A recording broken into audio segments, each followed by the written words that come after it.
Claro, por todas las cosas que me han inventado, las cuentas falsas que me han hecho en todas las redes sociales.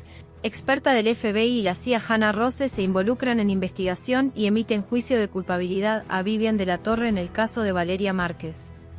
Fue muy cruel, exageradamente cruel, ver la cara de una jovencita con alegría, esperando un regalo, una humillación tan fuerte. También se investiga a la otra muchacha por lógicas razones de que estuvimos mencionadas en ese momento, pero en especial se le ve la sensibilidad de esta chica y eso lo hace un poquito más fuerte personalmente. FBI y CIA apuntan a Vivian de la Torre.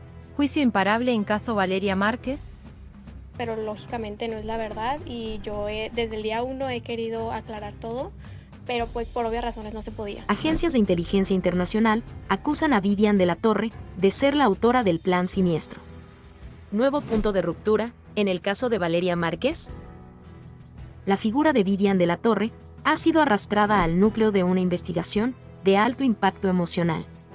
En el corazón del caso Valeria de Márquez, emergen indicios que han transformado una aparente relación amistosa en un patrón calculado de manipulación silenciosa. La analista Hannah Rose, con experiencia directa en dinámicas psicológicas dentro de escenarios de caos internacionales, ha desmenuzado decenas de grabaciones públicas. Su revisión meticulosa de las interacciones entre Valeria y Vivian ha arrojado un perfil inquietante. Un vínculo marcado por la invalidación repetitiva, la omisión intencional y la desconexión emocional sistemática. Las escenas son conocidas, pero pocas veces vistas desde esta perspectiva. Valeria solicita contención emocional, a lo que Vivian le responde con negación inmediata. Estoy agotada, dice una.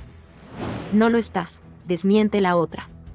Tengo temor, insiste Valeria. Exageras, replica su interlocutora. Estas reacciones, lejos de ser simples diferencias, forman parte de lo que Rose define como un patrón de silenciamiento afectivo. La experta ha sido tajante: no estamos frente a un deceso tradicional. Estamos ante una forma moderna de agravio emocional, donde la herramienta no es lo que se dice, sino lo que se elige ignorar. Porque si bien no hay agravio directo, sí existe, según la investigación, un desprecio reiterado por la vulnerabilidad ajena. La cadena de eventos descrita en los análisis revela un mecanismo recurrente: exposición pública, negación del malestar, burla soterrada y minimización de las emociones. La combinación de estos factores configura una estructura relacional difícil de ignorar. ¿Puede alguien ejercer tanto mal sin siquiera alzar la voz? El caso va más allá de los hechos visibles. ¿Cuánto poder tiene una persona para desestabilizar emocionalmente a otra mediante la indiferencia? Según los datos recolectados por Rose, cada respuesta evasiva de Vivian, cada interrupción y cada gesto que desestimaba el sentir de Valeria contribuyó al deterioro emocional progresivo de esta última. Lo más inquietante es que muchas de estas escenas ocurrieron en público. Las transmisiones en vivo fueron testigos silenciosos de un deterioro que nadie quiso ver a tiempo. Y mientras Valeria expresaba sus temores en voz alta, Vivian se mantenía indiferente. Hannah Rose insiste en que no se trata de una acusación legal directa, pero su análisis sí plantea la necesidad de revisar los marcos éticos con los que se interpretan este tipo de relaciones. ¿Qué nivel de responsabilidad tiene quien escucha un grito de auxilio y decide no responder? El concepto clave aquí es el abandono emocional. Es decir, no simplemente ignorar, sino rechazar conscientemente. En uno de los registros más analizados, Valeria expresa que se siente humillada tras una interacción con su amiga. La respuesta fue tajante: eso es asunto tuyo. Este tipo de respuestas anulan cualquier intento de validación emocional. Los organismos internacionales, al observar este cambio en el enfoque, han empezado a prestar atención. Si las conclusiones coinciden con los análisis de Rose, podría sentar un precedente que reconfigure por completo cómo se entienden estas dinámicas. Esto lo cambia todo. Padre de Valeria Márquez involucrado en su deceso. El señor incluso hasta se quería llevar hasta el refrigerador cosas que no le pertenecían a Valeria. Y no sé si era porque se quería cobrar, obviamente, lo que le debía a su hija. Que el padre, al haber pagado el funeral, se quiere cobrar a las malas de algún modo, haberle pagado el funeral a su propia hija. Incluso hasta alzó el colchón de Valeria para poder saber qué podía llevarse. El papá de Valeria se cobró a la mala el dinero que le debía. El señor, en pocas palabras, fue a saquear la casa. Entró al cuarto de Valeria para poder sacar las pertenencias de Valeria y demás. El padre de Valeria, Márquez, está en el ojo del huracán. Revelan una verdad oculta sobre el deceso de su hija. Se trata de recuperar un préstamo o de arrebatar lo que otros ayudaron a construir. Lo que hasta ahora era una historia envuelta en desgracia, se transforma con una pregunta perturbadora. ¿Y si el verdadero motivo del caos que rodea la despedida de Valeria Márquez no fue su entorno de amistades, ni un supuesto romance, sino alguien mucho más cercano? ¿Está el progenitor de Valeria detrás del vacío, que hoy sienten quienes más la amaban? ¿Pudo su propio padre precipitar el desmoronamiento de todo lo que construyó tras su partida? Desde el primer momento, su figura fue extrañamente silente, distante, casi invisible. Pero, de pronto, su irrupción posterior al deceso no pasó desapercibida. Llegó a la vivienda donde residía Valeria, no con flores, no con consuelo, sino con reclamos y exigencias materiales. ¿Era eso lo que realmente le urgía? Personas cercanas revelan que su prioridad fue revisar habitaciones, llevarse objetos, incluso buscar bajo el colchón. ¿Cuál era la urgencia por apropiarse de sus bienes? ¿Dónde quedó el efecto emocional que uno esperaría de un padre devastado? Hay quienes aseguran que el progenitor dio una cantidad de dinero inicial para ayudar a Valeria a abrir su estética, Blossom. Sin embargo, la inversión total incluyó a otros familiares. Sus tíos, Armando y Moy, no solo colocaron dinero, sino también esfuerzo y tiempo. ¿Es moralmente válido que ahora alguien quiera quedarse con todo, bajo la excusa de una deuda, menospreciando la labor diaria de quienes la ayudaron en vida? El día del último adiós a Valeria, su padre se presentó y cubrió los gastos. Un gesto que puede interpretarse como noble. Pero lo que vino después, ese deseo por adueñarse de sus pertenencias y espacios, cambia completamente la percepción. ¿Era esa ayuda realmente desinteresada? Armando y Moy, devastados por su pérdida, han optado por el silencio. El Salón Blossom ha cerrado. El lugar donde compartían sueños y proyectos está al borde del abandono por falta de recursos. Y mientras tanto, el padre ya habría exigido el resto de las pertenencias de Valeria, bajo la razón de haber sido el inversionista principal. ¿Qué espacio queda para el esfuerzo de sus tíos? ¿Existe justicia para quienes dieron todo por ella? Existen voces de quienes la seguían y admiraban, que ya proponen la creación de un fondo para rescatar Blossom, con el fin que ésta abra sus puertas nuevamente, pero como un homenaje y como un símbolo de resistencia y justicia. Un espacio que no solo embellezca rostros, sino que honre una memoria. Lo más inquietante es el silencio que rodea al padre de Valeria. A diferencia de otros implicados en la historia, él no ha emitido una declaración pública. ¿Por qué calla? ¿Es prudencia o estrategia? ¿Qué podría decir que no contradiga sus acciones? Si sus intenciones son legítimas, debería hablar. Si busca reivindicar su papel como padre, debe hacerlo con hechos, no con imposiciones. De lo contrario, el vacío que deja Valeria se llenará con la imagen de una disputa por el control, no con un legado de amor. Aguantándole sus desplantes, su control, hasta sus celos y todo para que al final me tratara como si fuera basura. Erika sacó una pistola y le disparó a esta Valeria 3 veces, le disparó seguiditas. Sí es importante señalar que, bueno, pues en base a la investigación que tenemos hay algunas cuestiones que no se nos aplican. ¿Quieren un tour por la casa de Vale o qué? Me va a regañar, pero no le digan nada. Empezamos por la sala. Llevamos un avance importante en cuanto a la investigación. Esperemos pronto poder tener resultados. Se destapan los peores audios Valeria Márquez señalando a Vivian y Erika en complicidad contra ella. Y la Vivian, pues ya ves que es bien tóxica. Y le dijo de que, ¿y la muchacha con la que estabas qué? Y ya la Vivian. No sé, no le creo. Yo creo que ya no la libró. Audios de Valeria marcan a Vivian y a Erika en un plan oculto que nadie sospechaba. ¿Puede un simple audio revelar una verdad incómoda? ¿Qué sucede cuando todo en torno al caso comienza a desmoronarse por una grabación inesperada? Esta semana, se ha desatado una verdadera tormenta digital. Se destapan los peores audios donde Valeria Márquez, con voz entrecortada, lanza frases que saciuden hasta el más escéptico. Una grabación ahora viral, atribuida a Valeria, describe sin tapujos momentos de agravio emocional, control psicológico y manipulación. Aunque los nombres no son pronunciados directamente, los seguidores del caso apuntan a dos figuras centrales en su vida, Vivian y Erika. Hasta hace poco vistas como amigas cercanas, hoy son el centro de una controversia que no deja de escalar. Me dijo que ya no servía, que no podía presentarme con sus amigos, que le daba asco pensar con quienes había estado. Así comienza la grabación, que ha puesto a temblar a más de uno. Valeria no solo expone una experiencia emocional devastadora, sino que lo hace en un tono que muchos identifican como auténtico. ¿Es realmente su voz, o una simulación creada con inteligencia artificial? Las dudas no detienen la indignación. El tiempo del silencio ha terminado. La frase "me aguanté sus celos, su control, sus desplantes", no deja espacio para la indiferencia. ¿De quién hablaba Valeria? ¿Era Vivian parte de esa cadena de toxicidad? ¿Hasta qué punto una amistad puede volverse de alto riesgo?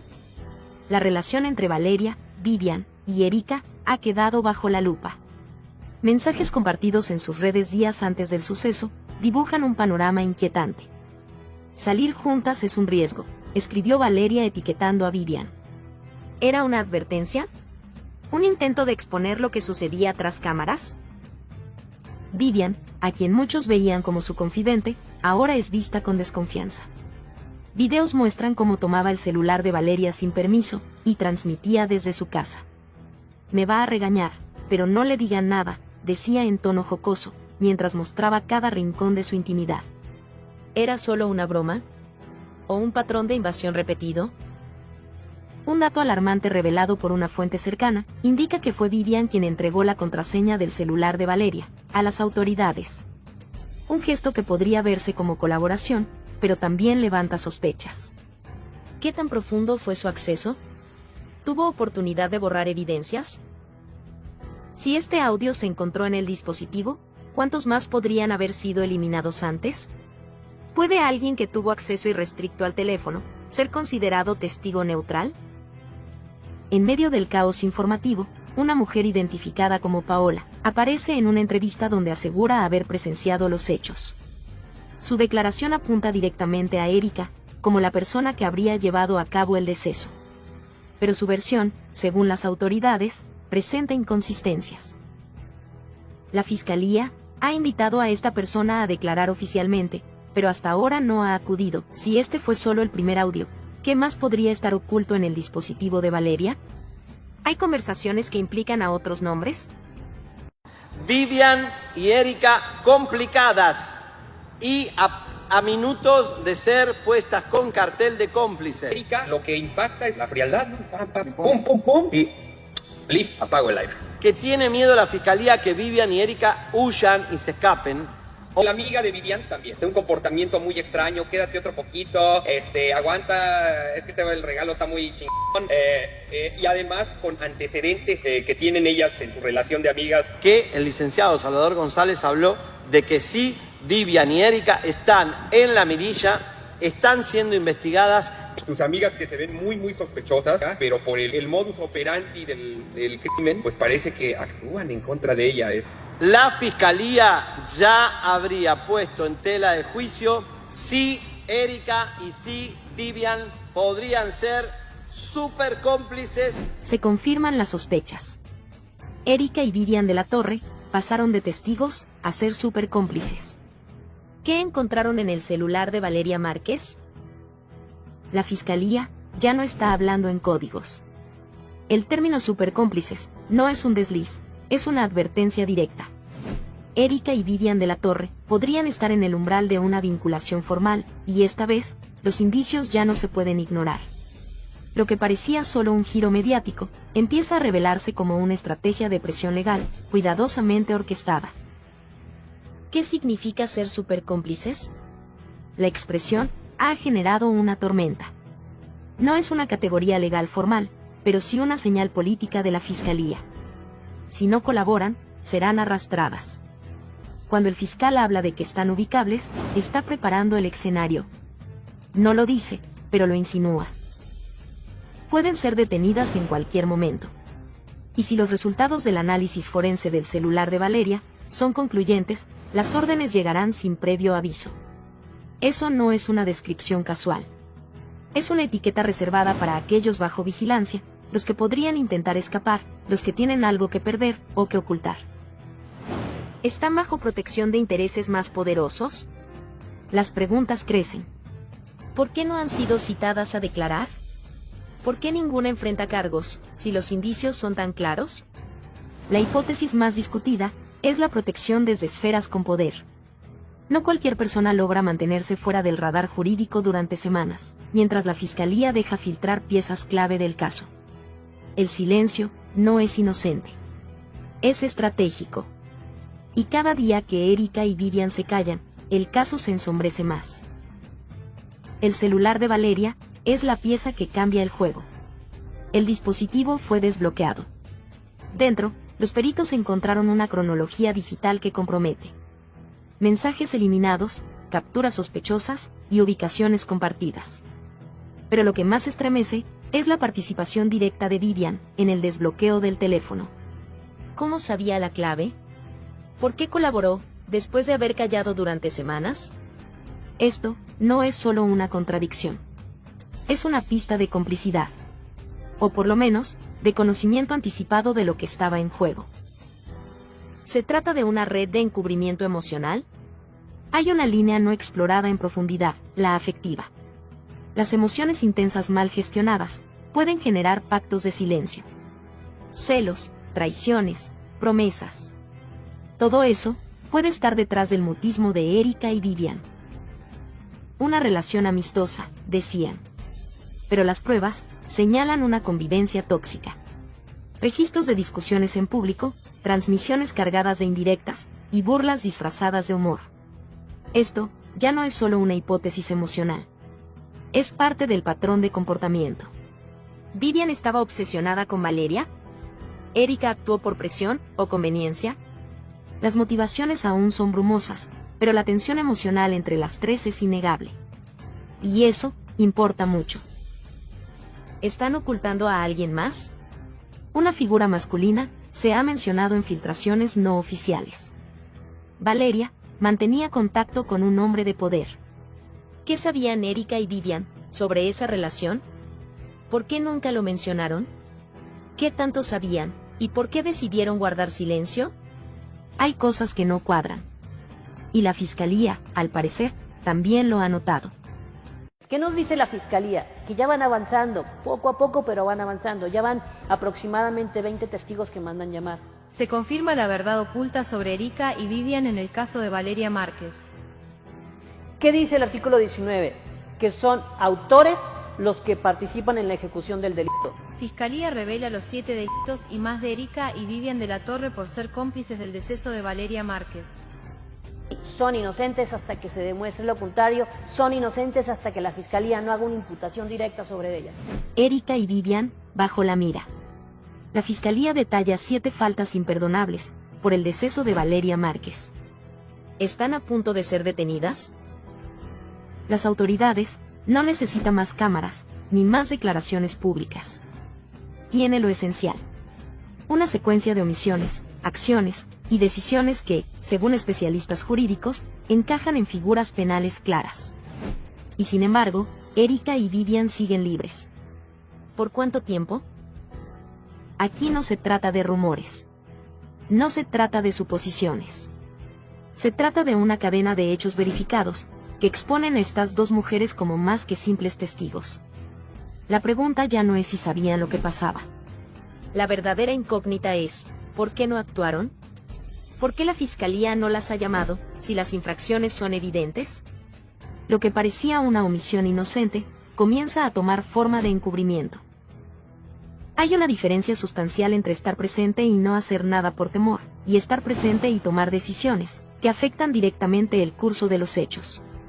Los juristas lo están advirtiendo con fuerza. La ausencia de una imputación no es señal de inocencia.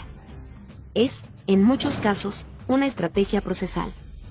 El silencio de la fiscalía puede ser el reflejo de que están esperando el momento ideal para actuar.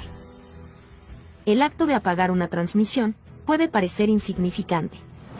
Pero si el contenido era relevante para esclarecer lo ocurrido, ese acto se convierte en una alteración del desarrollo lógico de una prueba. Apagar el en vivo en el momento en que Valeria necesitaba ayuda, no solo la deja sin asistencia inmediata, también podría significar el corte deliberado de una evidencia clave.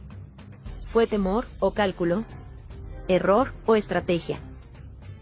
Y si Erika tomó el dispositivo de Valeria sin consentimiento, estamos hablando de apoderamiento no autorizado. ¿Y si además manipuló el contenido? ¿Y si borró mensajes? ¿Y si accedió a redes sociales?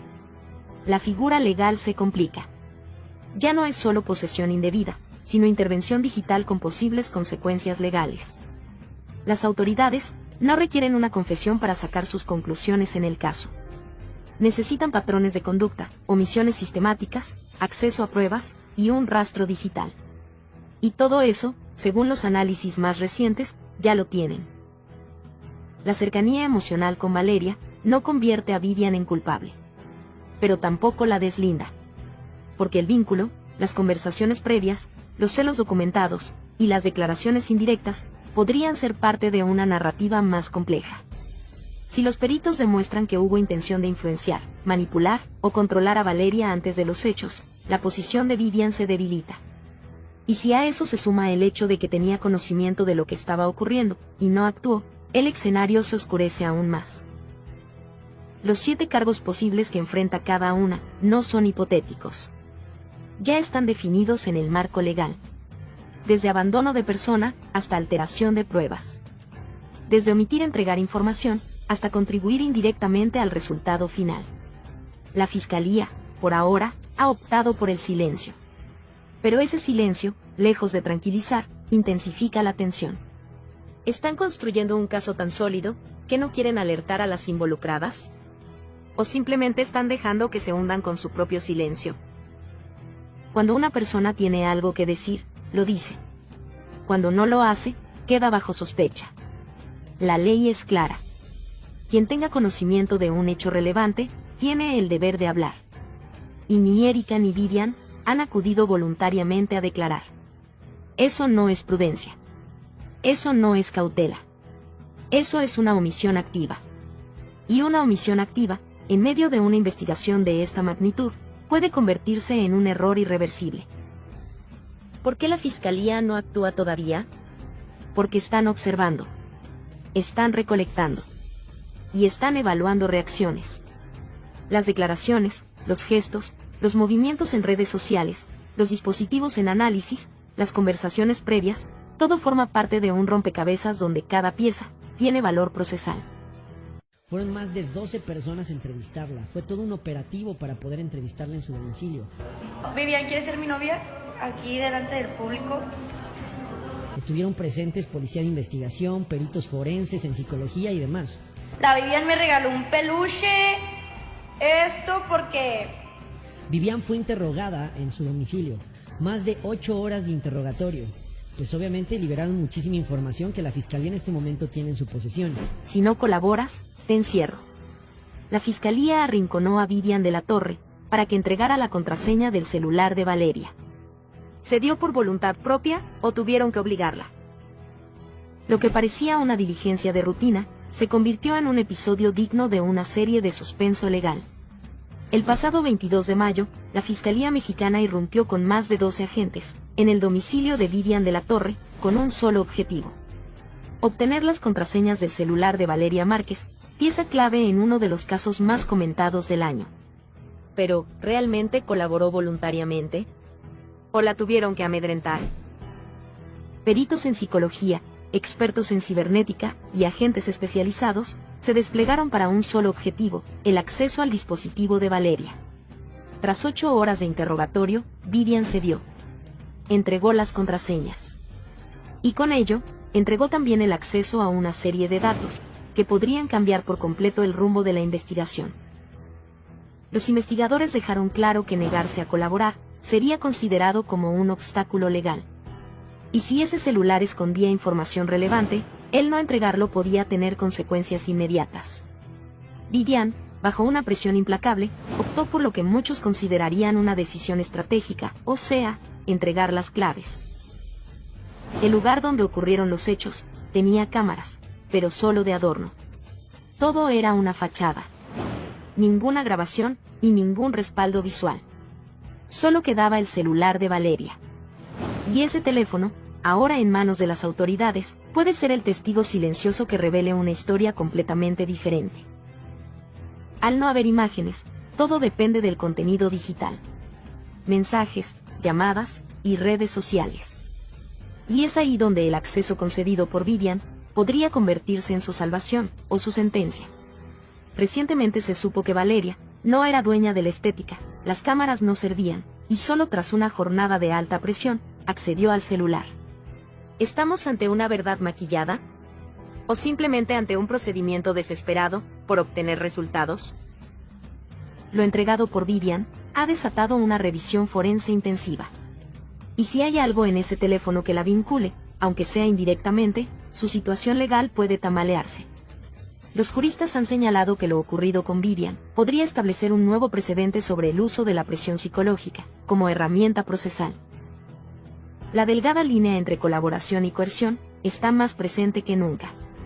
Y en este caso, cruzarla puede redefinir el futuro de todos los involucrados. Por su parte, Erika, mencionada por testigos y señalada en redes, aún sigue sin declarar. Su silencio genera más tensión que cualquier testimonio. ¿Está esperando un movimiento legal? ¿O teme las implicaciones de lo que sabe?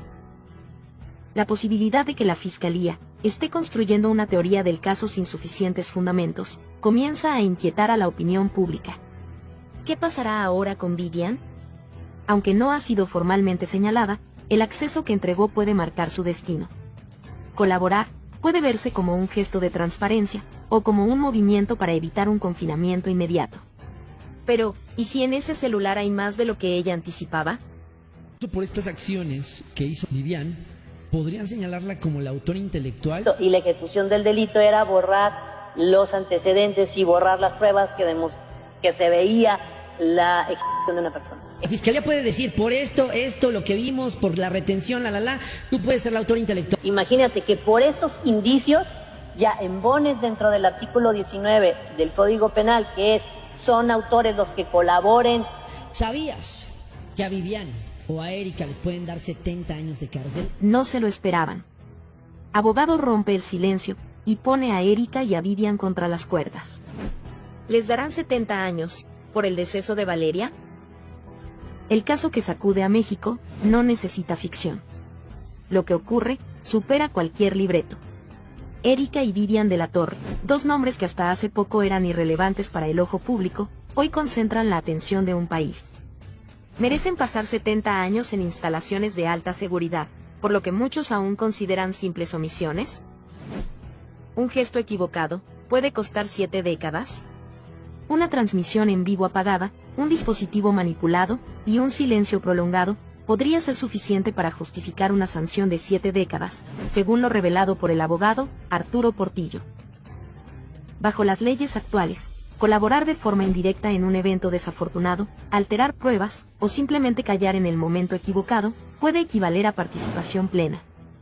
¿Realmente se trata de una aplicación justa de la ley? ¿O es un ejemplo más de justicia reactiva, motivada por presión social? La pista que lo complica todo es un dispositivo rosado, que habría sido utilizado por Valeria, para transmitir los minutos previos al suceso. Testimonios afirman que Erika fue vista con ese artefacto después del hecho. Si se confirma que ese objeto fue manipulado, borrado o escondido, la Fiscalía puede considerar que hubo obstrucción de justicia. Y eso, sumado a la omisión de auxilio, pone a Erika contra la pared. Pero no solo Erika enfrenta acusaciones indirectas. Vivian, cercana a Valeria, ha sido mencionada por su posible influencia emocional. Grabaciones y comentarios sugieren actitudes posesivas, reacciones desproporcionadas y tensiones previas. Sin embargo, para los fiscales no se necesita una confesión explícita para construir un caso. Bastan indicios acumulados para justificar una imputación. y cuando se filtran rumores de que Vivian habría considerado salir del país, el argumento de riesgo de escape se vuelve más fuerte. Aunque fue localizada, el perjuicio en su imagen pública ya está hecho. La ley les advierte. Quien conoce un hecho, debe hablar. Sin embargo, ni Erika ni Vivian han declarado. El silencio, que para algunas podría ser una estrategia legal, se convierte en un boomerang. El Código Nacional de Procedimientos Penales dice, quien no declara, permite que otros construyan su historia. Y esa historia, como bien dijo el abogado Portillo, a veces no busca al culpable, sino al que puede pagar. El silencio también puede sancionar. ¿Está la Fiscalía buscando justicia o simplemente una conclusión rápida? Callar no es opción. Erika y Vivian deben hablar, deben presentarse, deben romper el círculo del silencio. Cada día que pasa sin una declaración pública, fortalece la teoría de la acusación. Aún no están imputadas formalmente, pero tampoco están libres. La cuerda floja en la que caminan puede romperse en cualquier instante. Toda la verdad sobre este caso se encuentra en las pequeñas acciones. Se puede sancionar a alguien por no actuar. Erika y Vivian han sido juzgadas por miles, sin derecho a defensa. Sus nombres están en todas partes, pero su voz, en ninguna. La muy amiga Vivian, que ya está en Paraguay y que ya ha estado subiendo incluso hasta TikToks. O sea, es increíble. Vivian de la Torre se fuga de México por el caso de Valeria Márquez. ¿Es verdad o no es verdad? ¿Por qué no la habían citado? ¿Por qué la fiscalía no citó? Una serie de cuestionamientos que se salen de todo protocolo de actuación por parte de la fiscalía y por todo. No, la Vivian, que ahorita me va a mandar algo. Ya sabía, güey, ya sabía. Se confirman las sospechas. Vivian de la Torre huyó de México, por su implicación en el deceso de Valeria Márquez. ¿Fue temor o complicidad lo que la llevó a salir del país? No te imaginas la turbulencia que ha desatado el caso Valeria Márquez, tras la misteriosa desaparición de Vivian de la Torre. Lo que parecía un asunto confuso ahora se vuelve cada vez más turbio, y la opinión pública se encuentra al borde del colapso. ¿Acaso Vivian huyó del país para evadir la justicia? ¿O sus motivos esconden algo más oscuro y complicado? Lo cierto es que las pistas empiezan a confirmar que la verdad está más cerca de lo que muchos creen. ¿Cómo explicar la desaparición repentina de Vivian de la Torre? Esta pregunta se ha convertido en el epicentro de un intenso debate moral y legal que ha dividido a las redes sociales y los pasillos judiciales. La desaparición de Vivian no es casual ni inocente. ¿Por qué nadie ha interrogado a Vivian? La justicia parece estar dejando pasar un hecho fundamental. Ni Vivian ni Erika han sido llamadas a declarar oficialmente, a pesar de estar en contacto directo con Valeria el día de su última aparición. El Código Penal establece claramente que cualquier persona que presencie o tenga conocimiento de un hecho irregular tiene la obligación de reportarlo. No es una opción, es un mandato legal. Sin embargo, la ausencia de acción es desconcertante y plantea serias dudas. Se ha sabido que hubo un distanciamiento previo entre Valeria y Vivian. En uno de ellos, fechado el 7 de abril, Valeria afirmaba lo siguiente: la Vivi ya no quiere ser mi amiga. Me dijo que no le hablara. Este tipo de frialdad desconcierta, especialmente cuando días después, ambas interactuaron en un vivo fatídico. ¿Fue acaso una reconciliación fingida?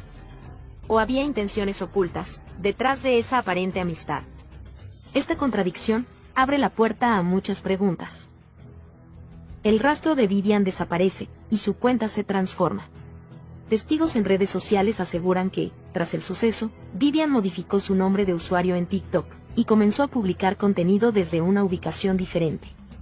Se presume que huyó a Paraguay o a otro país latinoamericano, aunque esto aún no ha sido confirmado oficialmente.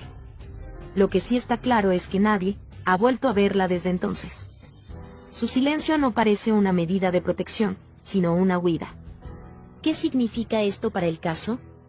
¿Será que Vivian está evitando enfrentar las consecuencias? ¿Qué sabía Vivian que no quiso revelar? La omisión se convierte en una forma silenciosa de complicidad. Si Vivian fue testigo a distancia, tenía la obligación legal de acudir a la fiscalía y declarar, pero no lo hizo. Si fue ella quien animó a Valeria a quedarse en el local, con frases como, no te vayas, quiero ver tu cara, entonces su implicación es mucho más directa de lo que se pensaba. Si Vivian sabía que Valeria estaba en riesgo y no alertó a las autoridades, está incurriendo en una infracción legal severa. Sin embargo, la justicia parece dormida ante estos hechos. ¿Por qué los responsables no enfrentan cargos? Para poder encontrar primero a los responsables y el móvil de por qué fue esta situación. Y ella agarró y le disparó, le dio 3 balazos, entonces el repartidor volteó y la vio y el muchacho ya ni cerró la mochila ni sacó nada, se salió corriendo, de hecho se iba a caer el muchacho y no se alcanzó a caer. Revela que testigo ocular confirma que fue Erika la que desvivió a Valeria Márquez con artefacto, y no fue el repartidor. En eso yo volteé a ver a esta Valeria y vi cuando esta otra muchacha sacó una pequeña y le disparó la pistola y le disparó con la mano derecha. No fue el repartidor, sino la mujer. Se confirma toda la verdad sobre Erika. Surge un nuevo testigo, que derrumba la versión oficial del caso Valeria Márquez. Un testigo clave acaba de poner en jaque la narrativa oficial sobre el deceso de Valeria Márquez. Y lo que dijo lo cambia todo. No fue el repartidor, fue Erika. Sí, su colaboradora más cercana, aquella que estuvo con ella hasta el último segundo. Así lo asegura una testigo ocular, que presenció el desafortunado instante en el que se interrumpió la vida de Valeria. El caso, que parecía resuelto, se fractura con una declaración, que podría ser el principio de una verdad silenciada por semanas. No te imaginas el giro que esto representa. ¿Es esta testigo la pieza que faltaba, para entender por qué el salón se convirtió en el escenario de un hecho tan devastador? ¿Por qué desde el principio se desvió la atención hacia un supuesto repartidor que, según nuevas versiones, solo fue un espectador más? Según el testimonio, todo era calma en el salón. Valeria estaba sentada, en confianza, junto a Erika. Nadie sospechaba nada. Un joven ingresó, dejó un pedido, y cuando se dio media vuelta, sonaron 3 impactos. Nadie entendió nada. Hasta hoy. ¿Quién apretó el artefacto? ¿Quién se benefició? ¿Quién cayó? El testimonio, aunque protegido por razones de seguridad, es claro. Erika estaba demasiado cerca del lugar, del momento y del poder de decisión. Su silencio posterior solo complica las sospechas. Un perito en ciberseguridad ya había advertido que las grabaciones del salón jamás se aseguraron. El vaso de Valeria, un peluche, e incluso el celular desde el cual se habría transmitido contenido digital tras el acontecimiento, todo quedó sin peritaje. ¿Por qué?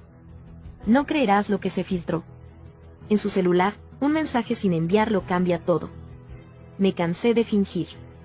Quiero mi vida de vuelta. ¿Era una confesión? ¿Una advertencia? ¿Una petición de ayuda? ¿Sabía Valeria que estaba atrapada en una red de control, manipulación o traición? ¿Intentaba hablar y la silenciaron? Erika creció a la sombra del éxito de Valeria. Su exposición no era la misma, su llegada a las redes era limitada. Pero tras la partida de Valeria, su nombre comenzó a sonar. ¿Casualidad? ¿Oportunismo? ¿O traición? Después del suceso, la cuenta de Valeria fue usada para realizar transmisiones en vivo, con más de 200.000 espectadores. Alguien capitalizó su imagen. ¿Quién tiene acceso? ¿Quién mueve los hilos detrás de esa pantalla? ¿Y por qué no se ha revelado? Los dispositivos nunca fueron asegurados. Y los datos, ignorados. El celular sigue en el centro de esta tormenta. Las manos que lo tocaron, antes y después del hecho, no han sido investigadas. ¿Es descuido o encubrimiento? La testigo tem por su seguridad. Pero su versión podría cambiarlo todo. Y no es una sospecha sin fundamento. Sus palabras coinciden con lo que muchos pensaban. ¿Está lista la fiscalía para escuchar esta verdad? ¿O la ignorarán como tantas otras voces? Pues estimamos que es más de 1,5 toneladas. Fiscalía catean nuevamente el salón de belleza de Valeria Márquez y encuentran escondido lo peor. Sustancias ilícitas por toneladas. está trabajando el Gabinete de Seguridad en coordinación con la Fiscalía. Estos trabajos son coordinados, tenemos una mesa de inteligencia permanente con la Secretaría de la Defensa Nacional, con la Secretaría de Marina. Hay una investigación, se está trabajando. De empresaria en aprietos, a ficha clave de una red de blanqueo de dinero. Cateo al salón de belleza de Valeria Márquez, revela el manejo de sustancias ilícitas. La madrugada en Zapopan fue testigo de un operativo, que cambia radicalmente todo lo que se creía saber sobre Valeria Márquez. La Fiscalía General decidió actuar con rapidez y contundencia. 6 unidades tácticas irrumpieron en el conocido salón de belleza que, hasta ahora, era solo un símbolo de éxito y glamour. Sin embargo, lo que se descubrió dentro, impacta en la percepción pública, y abre interrogantes sobre la verdadera naturaleza de este negocio. ¿Estamos ante una mujer inocente, o una pieza clave de una estructura mucho más compleja? No te imaginas lo que se revela tras un espejo móvil, donde una habitación secreta y herméticamente sellada, resguardaba toneladas de sustancias ilícitas, cuidadosamente empacadas. Esta escena da un giro inesperado. ¿Un centro de estética convertido en un centro logístico, para la distribución de sustancias nocivas? Este hallazgo contundente confirma la verdad que pocos esperaban, y que pone en jaque cualquier versión previa sobre el deceso de Valeria. Además de las sustancias, el cateo desveló documentos y cuentas bancarias fantasmas que evidencian un entramado financiero sofisticado. Entre los artículos cotidianos del salón, se encontraron archivos con transferencias bancarias por más de 8.4 millones de pesos, provenientes de cuentas sospechosas, sustentadas en promociones y servicios ficticios. La estructura se presentaba como un negocio legítimo, pero detrás de la fachada estaba una red para blanquear capital, con uso de microempresas y servicios de lujo. ¿Podría Valeria haber sido consciente de esta operación, o fue arrastrada sin saberlo? Valeria atravesaba una situación financiera severa antes de todo esto. Cancelaciones de contratos con marcas, deudas acumuladas y proveedores impagados marcaron un declive evidente. Fue en ese momento cuando un empresario, aparentemente interesado en ayudar, apareció, ofreciendo inversiones y regalos. Pero esa mano amiga resultó ser un operador financiero vinculado a una conocida organización de poder. Se descubre así una trampa, que convirtió a Valeria en la cara visible de un esquema para blanquear recursos ilícitos mediante cursos, ventas y servicios, que parecían legales en papel, pero su origen era oscuro. Cuando intentó salir de esta telaraña, la situación se volvió más siniestra. Se filtraron mensajes encontrados en su correo electrónico, uno en particular con un borrador que decía: "Estoy harta de fingir. Quiero mi vida de vuelta". 2 días después, Valeria partió de este mundo. Se encontraron también evidencias de autos sospechosos con vidrios polarizados, cerca de su residencia, y citas canceladas de manera misteriosa. ¿Fue silenciada por intentar escapar? Esta es la razón por la que el caso adquiere una dimensión mucho más oscura y compleja. La Fiscalía no se detuvo ahí.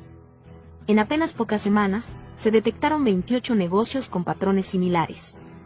Pequeñas empresas manejadas por influencers, con presencia en redes sociales, pero con ingresos millonarios sin sustento real. Cafeterías, barberías y estudios de maquillaje. Todos aparentemente exitosos, pero detrás se escondían operaciones irregulares.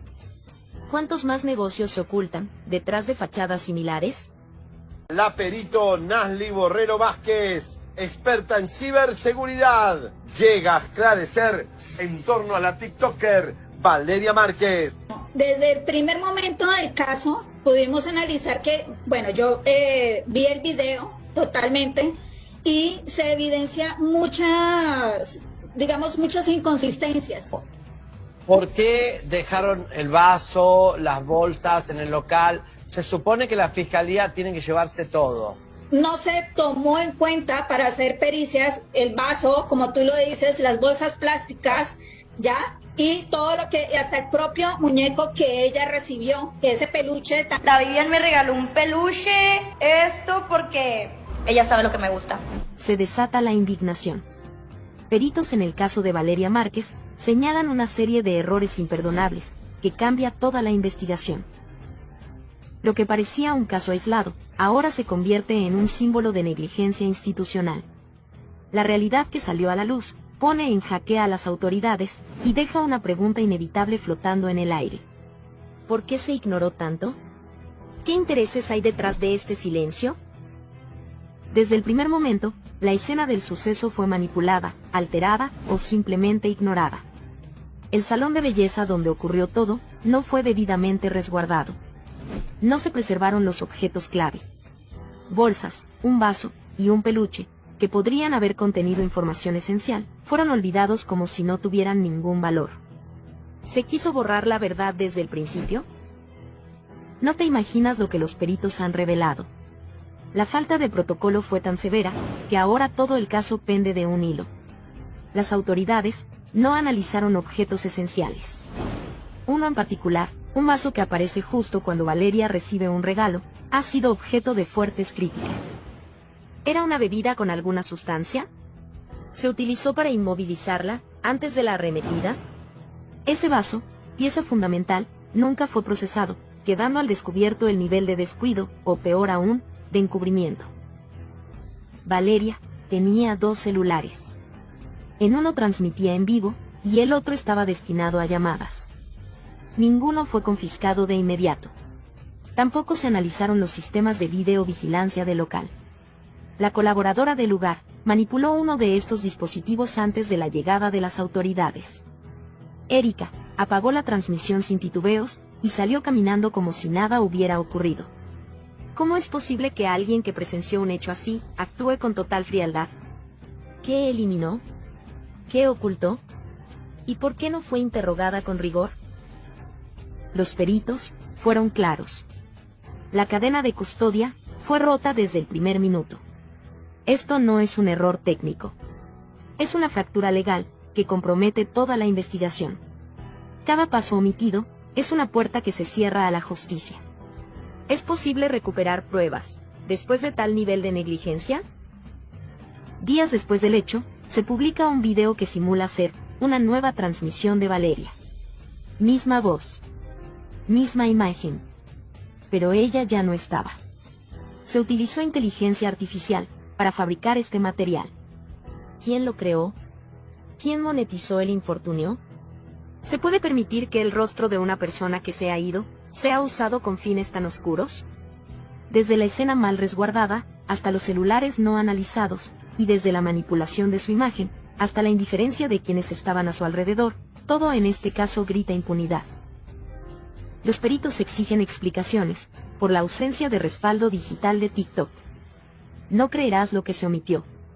TikTok puede entregar registros detallados sobre transmisiones, ubicaciones y dispositivos conectados. Solo se necesita una solicitud legal. Pero nadie la hizo. ¿Descuido? ¿O una estrategia para que no se conozca quién estaba realmente detrás del contenido? ¿Es posible que la verdad esté en esos datos, que jamás fueron requeridos? Que las autoridades siguen en busca de las causas e incluso ya se sabe cómo huyeron los sicarios. Renta, luz, agua, internet. Fiscalía ordena abrir la tumba de Valeria Márquez para nuevo peritaje y lo que encuentra es algo extraño.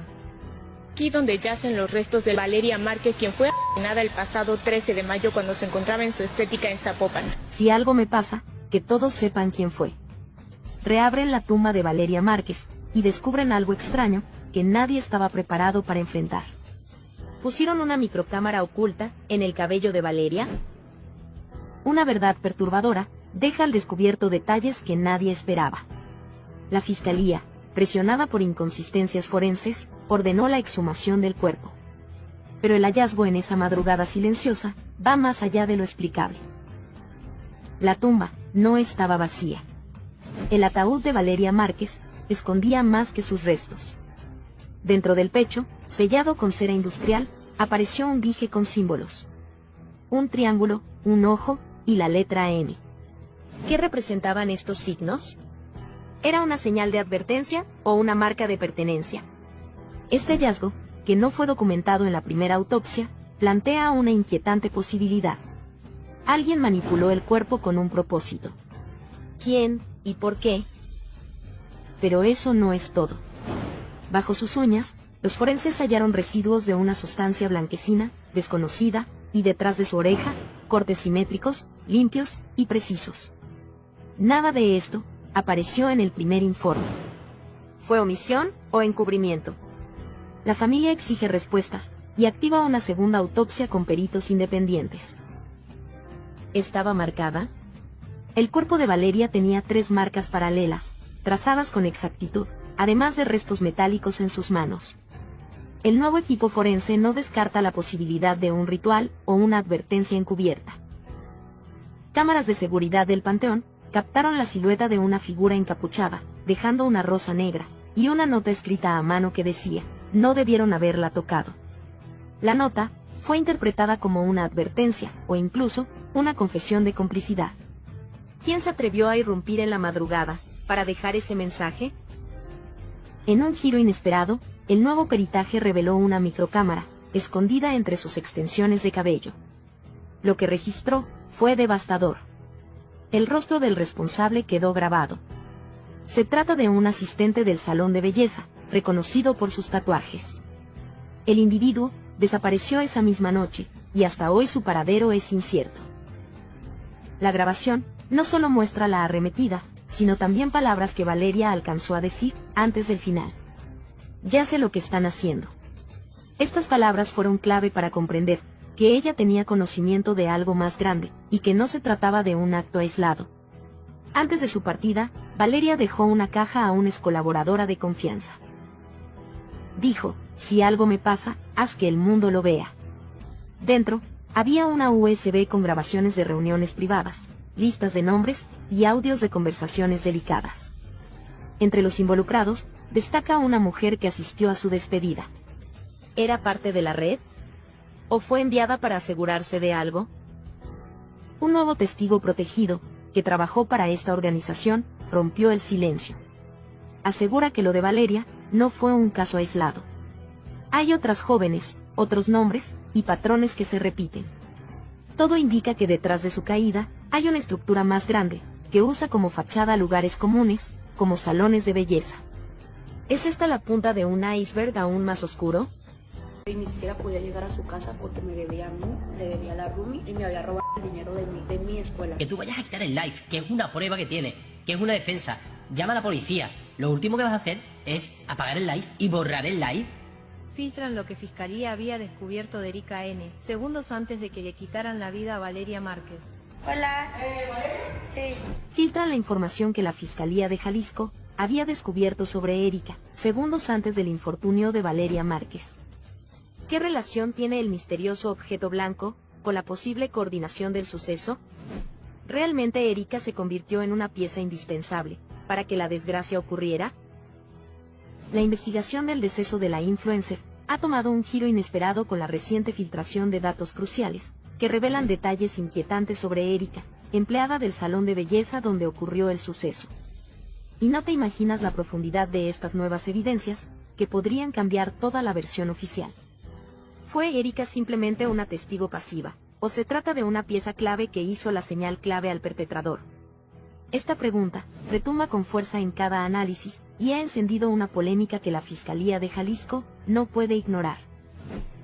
Erika apagó la transmisión en vivo en TikTok, segundos después del suceso fatal contra Valeria. Pero aquí surge una inquietud perturbadora. ¿Por qué optó por finalizar el video, en vez de pedir ayuda o intentar socorrer a su amiga? Este acto, lejos de parecer una reacción espontánea, ha sido interpretado por expertos como un posible intento de eliminar pruebas o encubrir hechos. ¿Acaso Erika actuó bajo presión? ¿O se esconde algo más oscuro detrás de su actitud? Esta conducta despierta una fuerte controversia, que pone en duda la inocencia de quien hasta ahora parecía solo una testigo más. Una nueva pista sale a la luz y apunta directamente a Erika. En el video de la transmisión, justo detrás de ella, se observa un objeto blanco, cuyo significado aún desconcierta a los investigadores. Se confirma la sospecha de que podría tratarse de una señal, un indicio o incluso una orden dirigida al perpetrador para consumar la macabra operación en curso. Esta revelación inquietante intensifica las dudas y la tensión. ¿Existió una coordinación previa? ¿Quién estaba detrás de esta aparente estrategia para quitar del camino a Valeria Márquez? El enigma crece, y nadie sabe qué puede salir de la próxima filtración. Pero la controversia no termina ahí. Vivian de la Torre, amiga cercana de Valeria, también queda bajo la lupa. Vivian insistió en que Valeria permaneciera en el salón, a pesar de sus sospechas sobre un regalo inesperado. ¿Fue esta insistencia una muestra de apoyo o una manipulación para mantener a Valeria en el lugar donde ocurriría el suceso fatal? ¿Qué motivos podría tener Vivian para jugar un papel tan ambiguo? La imagen pública de una amistad inocente se desmanteló y el público exige respuestas. El perpetrador entró al salón de belleza con un peluche y un café, fingiendo ser un repartidor. Estos supuestos detalles amables resultaron ser señuelos diseñados para acercarse a Valeria y consumar el plan. Este método no es nuevo y tiene paralelismos con otros casos relacionados a grupos organizados. ¿Estamos ante una cadena de hechos coordinados? ¿Existe una red que utiliza el engaño y la manipulación para cometer actos atroces? El peso de estas preguntas presiona a las autoridades para profundizar en la investigación.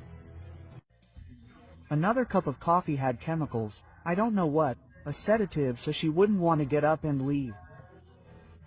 To those who have defamed her, remember that this is digital.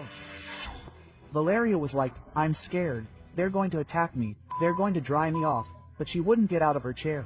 I asked. Those who are pointing fingers at her to take responsibility.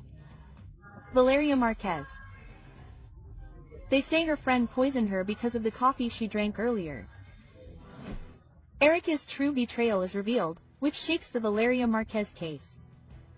She was poisoned before the brutal attack that drove her crazy. The new clues that are emerging point to a betrayal that many suspected, and the worst could be yet to be confirmed.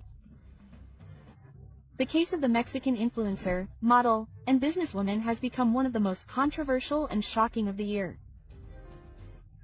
The 23-year-old was dressed while broadcasting live from her beauty salon in Zapopan. What at first seemed like an uneventful event has now taken on a much darker dimension. During the broadcast, Valeria appeared nervous as she talked about a mysterious gift that, in her own words, seemed like a farewell. Shortly after, a man entered the premises, handed her a stuffed animal and a coffee, and minutes later shocked her. But what was revealed later was even more chilling. Erica, Valeria's employee and friend, was present at all times. She was the one who interrupted the broadcast, who approached after the impact, and who now finds herself at the center of the storm. New theories indicate that Valeria may have been poisoned before being hit. The coffee. Erica's closeness was a premeditated act. Although there is no conclusive evidence, the pieces are beginning to fit together in a disturbing way. With a low profile, Erica had been working alongside Valeria for months. Their relationship seemed cordial, even close. However, doubts are emerging. Why did she interrupt the broadcast just when she was supposed to continue recording to record evidence? Why is her testimony contradictory? Was she aware of what was going to happen? Was she covering for someone? This is the reason why many on social media and even experts warn that the case points to a possible act of internal betrayal, and the worst thing is that it always comes from those closest to her. After the media uproar, the Jalisco State Prosecutor's Office declared the case a priority. Toxicological analysis, review of C5 cameras, conflicting testimonies. Everything indicates that the event could have more layers than initially thought. But here comes the crucial question. If Valeria was poisoned before the impact, what role did Erica play? Was she just a witness or also an accomplice? Valeria's case has put the influencer world on alert. Many content creators are now evaluating their safety, their surroundings, even their own work teams. Because Valeria's was not an isolated incident, and because it was revealed that enemies sometimes wear the same shirt. Experts consulted do not doubt that Erica's involvement is proven. It would be a classic pattern of professional jealousy and personal betrayal. Valeria, with success, fame, and affection, was the perfect target for the frustration of someone who felt overshadowed. They say that karma always catches up, but who pays the price when it's too late? Vivian is telling her to stay there because Vivian had known for a while that she had already been paid a lot of money, more than $200,000. Because we hadn't fought, right? We also lasted a while and I'm proud. When did we fight? Since she had also already shared that money with Erica, who also told her, try to keep it there for me so that this person can go and execute me. How long did we last for a while? Maybe we lasted a while. She was scared because she had already been receiving money from her partner, her ex-partner, who was the person who sent her to execute him with that delivery. Prosecutors investigate Vivian for alleged payment of $200,000. Valeria Márquez was betrayed. What seemed like an isolated misfortune has taken a completely unexpected turn. The prosecution has revealed key developments. New investigations confirm that Vivian was allegedly paid to be an accomplice in Valeria Márquez's sad departure. This revelation changes everything we thought we knew about the case. You can't imagine the degree of impact this new information has generated. Vivian, who was presented as a close friend of Valeria, is now at the center of the storm. Was Valeria's trust her final judgment? How far does loyalty go when money comes into play? Authorities indicate that the payment received by Vivian came directly from Francisco Alvarez Olorio, Valeria's ex-partner and who is now also being investigated for his alleged intellectual participation. The key evidence that is causing outrage was leaked on social media. It involves a compromising conversation between Vivian and Erica, an employee at Valeria's beauty salon. In one of the fragments, Vivian writes, "Everything has to go well. You don't know the punishment you're also going to get if it doesn't go as planned." Erica, in an apparent state of alert, responds, "I'm afraid if they do something to me too." Vivian insists, she won't do anything to you. Just make sure you're not next to Vale when they arrive. Turn off your phone when they arrive. These words have generated a flood of reactions, leading to the question, was every second of what happened that night planned? A new voice has joined the case. The friend of Valeria's supposed new love in the Dominican Republic. In a viral video, he claims that Francisco Alvarez couldn't stand being rejected by Valeria and that he was informed by Vivian about the influencer's plans to move and marry her new partner. It was for love that she lost her life, he declared. She left everything for him. Vivian notified Francisco of her whereabouts and facilitated everything. Was Vivian then a bridge to misfortune? Was she an active part of a plan to prevent Valeria from escaping from the past? These are the questions that flood the networks today. The so-called Junior is once again making headlines. Known for having had a relationship with Valeria, has leaked that he kept an obsessive eye on her, even after the separation. Testimonies indicate that he did not accept that Valeria tried to rebuild her life and that he even followed her to her beauty salon. How far could his obsession go? According to information from the C5 system, the perpetrator fled on a motorcycle with the support of an accomplice in a white vehicle. The routes used were planned to avoid capture. The license plates are already under analysis. Everything indicates a professional operation. Who else knew? Did Vivian participate only with information or also in the logistics? Vivian's silence, which deactivated her accounts, has been interpreted as a sign of guilt. Why hide if there is no reason to do so? New investigations by the prosecution reveal that Vivian was allegedly paid $200,000 to be an accomplice in Valeria Márquez's sad departure. They say that her friend poisoned her because she drank coffee earlier. She did not want Valeria to be seen that way. New unexpected twist. The prosecution is going to after friends of the influencer. She decided to stop the broadcast with a single intention. Lawyer leaks new findings in the Valeria Márquez case. The facts: Erica was the last person visible on camera, evidently in a state of shock. New clues in the Valeria Márquez case put her friends in the sights of the prosecution. You can't imagine what has been discovered in the last few hours. A new finding revealed by Erica's lawyer, one of the friends who was with Valeria the day of the event, unleashes a chain of reactions, indignation and new questions. The prosecution has reportedly already initiated new lines of investigation, and everything indicates that the influencer's closest circle may not be as innocent as they appeared. Lawyer Jasmine Camillo, Erica's legal representative, who was the last person to be with Valeria, broke her silence.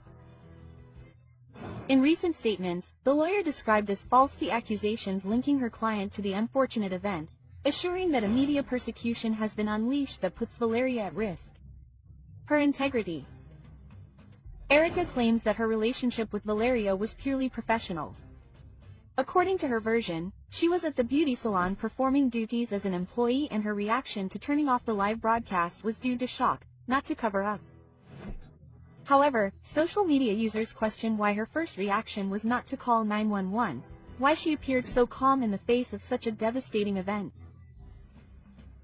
It has been confirmed that Erica had previously seen the delivery man who approached Valeria with the alleged gift. She even warned Valeria to receive it directly. Why then was a sketch of the suspect not made?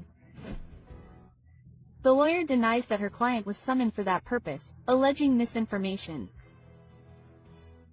One of the most controversial moments was the appearance of a flower arrangement with the word "sorry" at the entrance of Valeria's business. It was captured by the media while a delivery man was making the delivery. Was this another encrypted message? An attempt to close a cycle or distract the investigation? The truth is that the prosecution has already taken it as evidence. The perpetrator escaped in a motorcycle and had an accomplice in a white vehicle. The escape routes were different, seeking to confuse the authorities. Thanks to the C5 monitoring, the authorities would have already identified the license plates of the vehicles involved. Vivian and Erica knew more. While Erica's lawyer insists on her innocence, social networks are filled with theories. Users claim that there were strange messages, gestures and attitudes on the part of both friends before, during and after the event. It was Vivian who wanted Valeria to stay at all costs. Why so much interest in her receiving that gift? The delivery of a stuffed animal, a drink and the mysterious bouquet of roses raise new suspicions. Were they simple gifts or part of a plan? The prosecution is investigating whether these items are connected to the masterminds.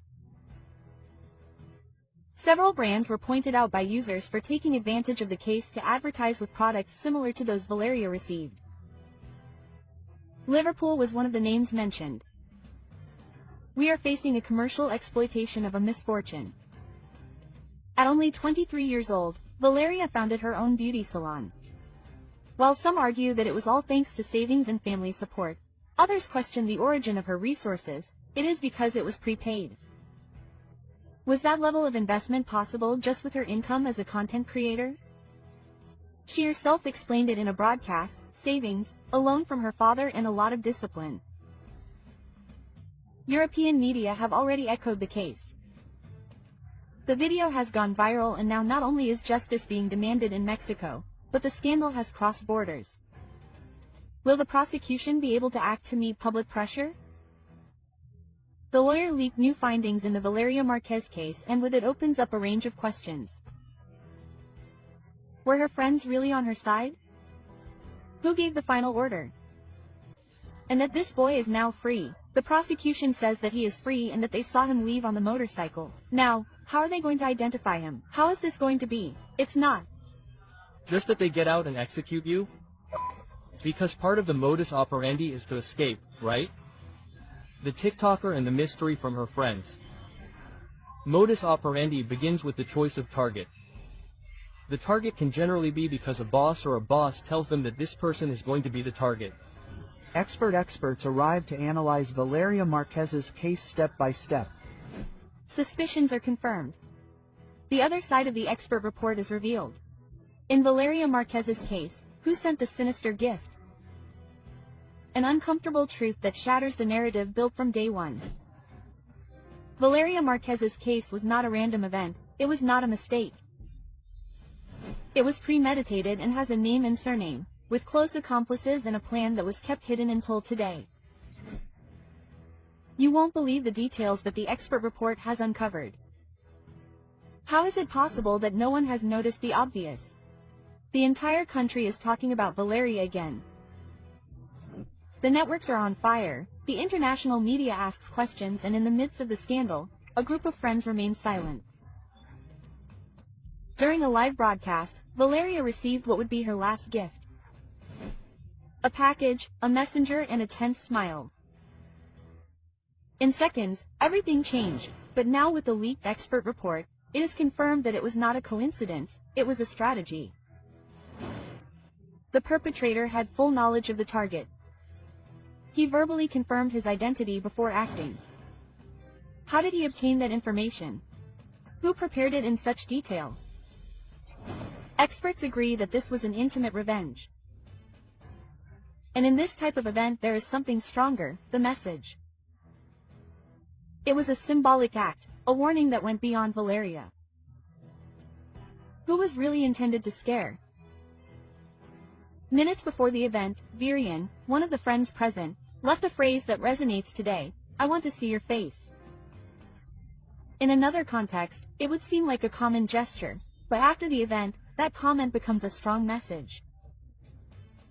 Was it a simple joke or a sign of what was to come? Users on social media have rescued fragments of the video where strange behavior, evasive glances, and uncomfortable silences are evident. Was Vivian simply a spectator, or did she know what was going to happen? You can't imagine what has been discovered in the analysis of the companion's behavior. Social media is bringing to light recordings that until now seemed irrelevant, but when you look back, everything fits together. Was Vivian just a friend or part of the plan? Expert Hugo Javier, with years of experience in these types of events, has been clear. This case shows all the signs of something planned. According to his analysis, the perpetrator did not act under pressure or improvise. He was prepared, trained, and knew exactly what to do. The forensic analysis also indicates that Valeria was the subject of prior surveillance. Cameras captured her days before expressing fear, paranoia, feeling that something was wrong. And yet no one acted. And this raises the question, why didn't she leave? Why didn't she protect herself?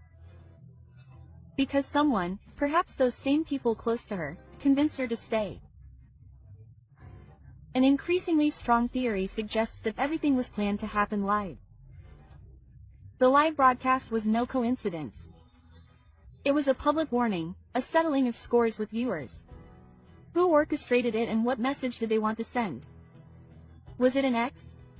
An unpaid debt, or a betrayal? Unforgivable? The pattern is clear.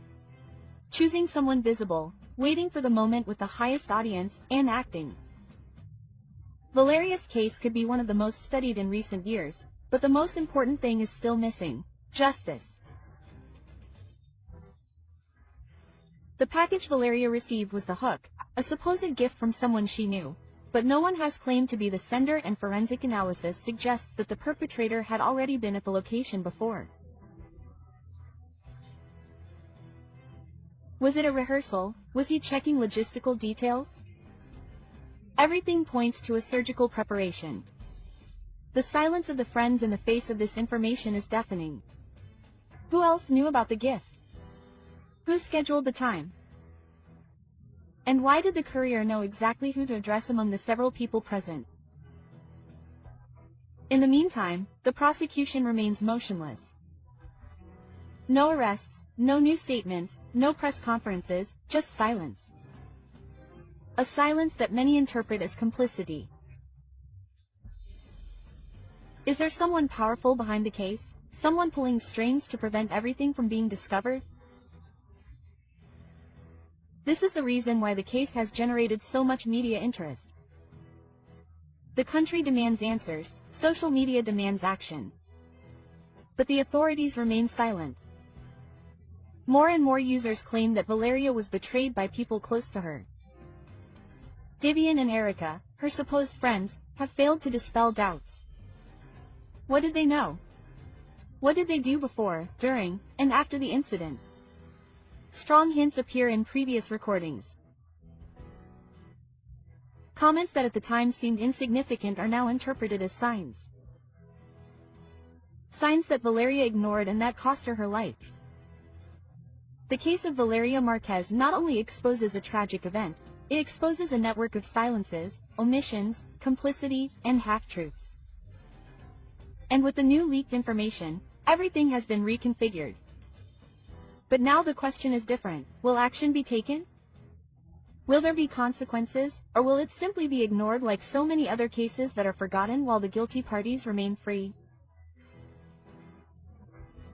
No one imagined that this case would end up revealing so much, but now that everything is coming to light, society demands justice and will not stop until it gets what it has. Left behind. This flower arrangement outside Valeria Márquez's beauty salon caused panic among the store owners and visitors to the shopping mall. Valeria Márquez apologizes with a strange flower arrangement. The prosecutor's office is investigating. Guilty friends. The place was guarded by authorities from the prosecutor's office and the municipal police station. This one, yes, well, the truth is, like everyone else, we are sad and dismayed by what happened to Valeria Márquez. Sorry, a flower arrangement of 12 red roses was left on a white ribbon at the entrance to Valeria Márquez's beauty salon. The mystery behind the strange bouquet of flowers that appeared at the place where Valeria Márquez lived her last minutes is revealed. Sorry, or a macabre message. The red letters that screamed the word sorry not only shocked her followers, but also revealed a dark possibility. Remorse from those involved or a warning to silence those who know too much. The prosecutor's office is not ruling it out. All hypotheses are open. The flower arrangement was left just after the media reported it. They withdrew. Coincidence or a carefully planned move to send a strong message? A live broadcast today takes on a sinister meaning. In it, Valeria interrupts with a chilling comment. I don't feel well. Something strange is happening. What happened next? One of her friends, Vivian, insists that she stay on camera. Minutes later, misfortune breaks out. Why did she insist on keeping her connected? Was it really a surprise gift that she was expecting, or did she know more than she let on? In images and videos from the past, in which Vivian and Erica, her supposedly trusted friends, display certain behaviors, they are now interpreted with a different perspective. Hand signals, evasive glances, cut-off phrases, were they codes between them or just theories exaggerated by collective sadness? However, the fact that Vivian has not appeared before the prosecutor's office, while Eric did so voluntarily, has set off alarms on social media. The flowers placed in front of the beauty salon, among candles and messages of love, could have several readings. Some see it as an act of guilt on the part of the author, others as a hidden warning. This can happen to those who talk too much. The authorities are investigating him as a key piece in this sinister puzzle. The flowers were fresh, recently placed and perfectly aligned. Who would go to that trouble if not someone with clear intentions? There is more than one betrayal behind his case. He was the object of personal persecution, of a betrayal within his most intimate circle.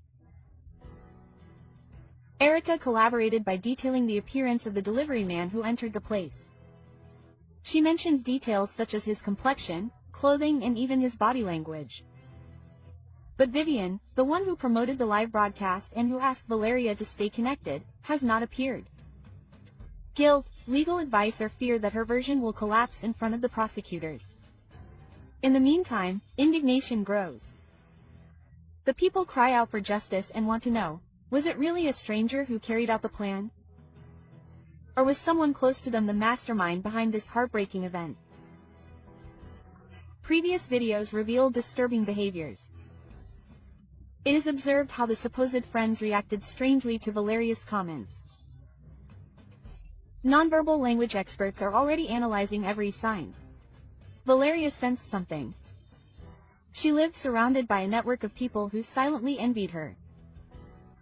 Was her own environment helping to cover up something bigger?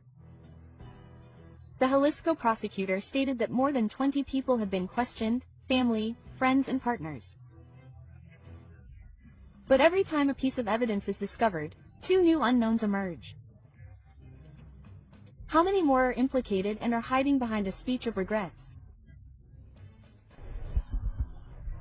The videos of where they fled to because they took, when this influencer, Valeria. And I preferred to save money and go, I don't know, Colombia, Europe. They took 2 different routes in 2 different vehicles, on a motorcycle and in a white car.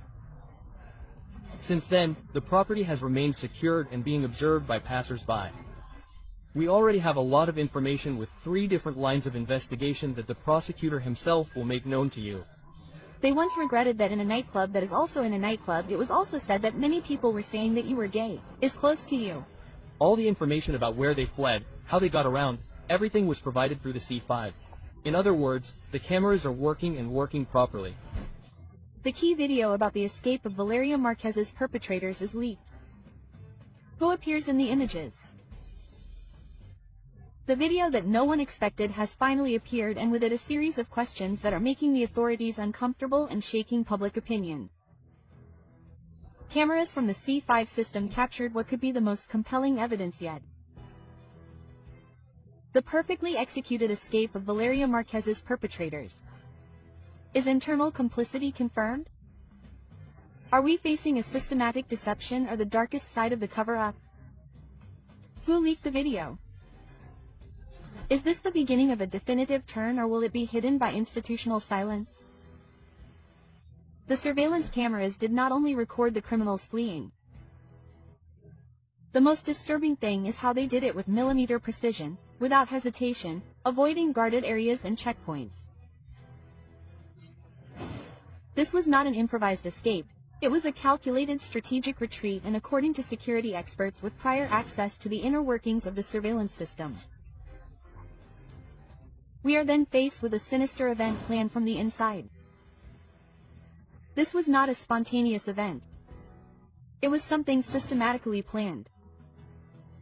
Valeria Márquez's beauty salon, located in an area with a supposed police presence, was the scene of a surgical transgression.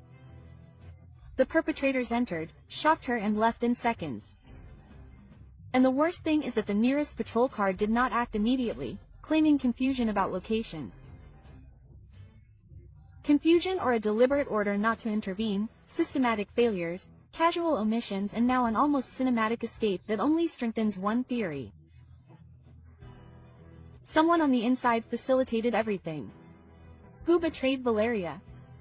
Days before the incident, Valeria was already feeling uneasy. This is what those close to her say, who say she said she felt observed, as if someone close to her was watching her. In addition, an argument with a close friend, who has since disappeared from her social networks and has refused to testify, adds to the list of all too convenient coincidences. That friend knew more than what she said. New evidence implicating her is leaking. Valeria trusted her circle, and that circle is now full of silence. She was betrayed by someone in her own circle. Forensic analysis experts agree that the escape shows detailed knowledge of surveillance routes, patrol response times, and the area without coverage. An attack like this cannot be carried out without prior intelligence. And this intelligence, according to anonymous sources, can only come from 2 places, from organized power groups or from the institutions themselves. We are facing a new pact of silence, a cover-up embodied in uniforms and offices. In the meantime, Valeria's family will not remain silent. Her devastated mother declares, "They took our daughter from us and now they want to leave her underground and forgotten." This video proves it all. We demand justice, no more empty words. They want to give her to you. Quote, and I said, "Oh, well, he arrived in about an hour."